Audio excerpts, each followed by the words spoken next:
Namaste friends, I am Rajiv and you are watching The Yoga Logics. I am really excited to meet you all again today. Right now, we are going through the theory of yoga in the Ashtanga Yoga series, which will create a strong foundation for your understanding of yoga practices. And you will be ready to get set and go when we go into the Yoga Asana and Pranayama videos in the coming days. Yes, we are going to start practicing yoga very soon. Subscribe the channel and hit the bell icon to get the latest updates on the practice videos of yoga. These theory videos are made to make the beginner understand the basics of yoga practices. I hope you're enjoying them. I have given the earlier video links in the description box. Do watch them for clarity. Please feel free to post your comments and suggestions in the comment section of the videos. I'll get back to you as soon as possible. We discussed the Yama practice in the first video, which are the 5 moral principles of non-violence, truthfulness, non-stealing, sexual discipline, and non-hoarding. In the second video, we discussed the Niyama practice, which are the 5 principal disciplines of cleanliness, contentment, perseverance, self-reflection, and contemplation over the unchanging reality. In the third video, we discussed the practice of Yoga Asana, which is the discipline of the body. That is, the physical exercises to prepare the body for the practice of meditation. Today, I'm back with the 4th episode of the Ashtanga Yoga series, which is on Pranayama or the yogic breathing practices. Please watch this video till the end to get the full benefits of this yogic knowledge. When the yoga practitioner has perfected any sitting asana after practicing the yoga asana for a while and can sit for some time comfortably, he can start with the 4th step of the yoga practices, which is pranayama or the yogic breathing practices. Pranayama gives us the control over our breath. By controlling the breath, one can control the mind. I'll give you an example. When a person is angry, his breath is fast, disturbed, and shallow. When a person is calm, his breath is soft and undisturbed. We often hear the phrase, take a deep breath, whenever we are upset over something. What yoga teaches us is that not only our emotions control the quality of our breath, but the vice versa is also true. We can control the mind and our emotions by controlling the breath. This, my friends, is a very valuable revelation of the yogic practices, that we can control our mind and our emotions by controlling our breath.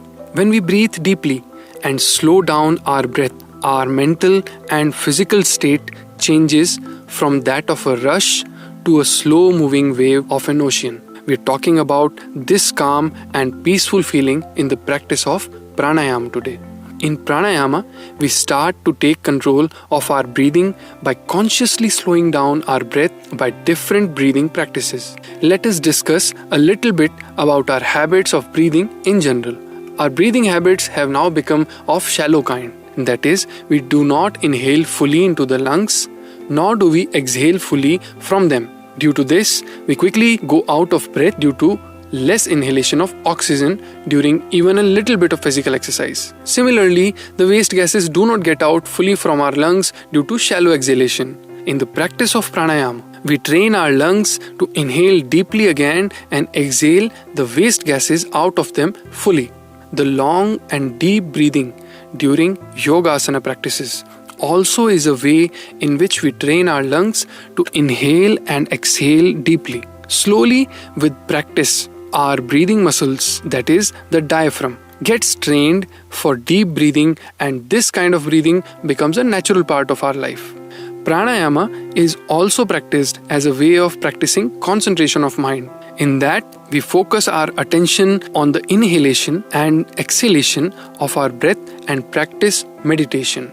When the mind gets concentrated on a single point of focus, we experience a state of calm and peace.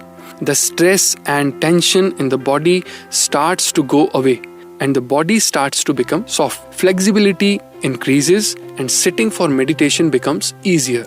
So pranayama, like yoga asana, also works as a preparation for the practice of meditation. Let us now discuss about the benefits of pranayama, which are recognized by the modern scientific research. Pranayama helps in reduction of excess fat on the body. With deep breathing in pranayama and yoga asana, the belly muscles get activated and are exercised properly, which helps in fat burning. Pranayama is detoxifying in nature and helps drive out the waste gases from the body. It helps treat insomnia by giving relaxation in the body through deep breathing.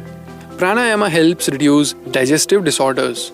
First, by working on the gut muscles, which help in the physical digestion of the food, and second, by the relaxation of mind and body. It's a well-known fact that when the body is in stress, our digestive system becomes slow due to the stress hormone.